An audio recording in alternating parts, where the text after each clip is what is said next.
Welcome back to Quick Assist. If you want to do a factory reset with your Huawei MatePad Air and erase everything, here's how you do it. First, we're going to want to go into Settings. Then we're going to scroll down to Systems right here. Go ahead and click Systems. Then we're going to want to scroll down to Reset right here. Tap Reset. Then we're going to go to Reset Tablet. And when you get to Reset Tablet, now it's going to ask you to put in a password, PIN, or like a lock screen code.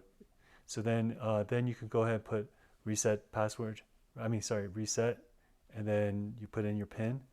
This will actually erase everything on your device. So make sure that whatever you have on your device is saved first. Your Huawei MatePad Air will restart and begin with the factory reset process. That's basically how to factory reset your Huawei MatePad Air.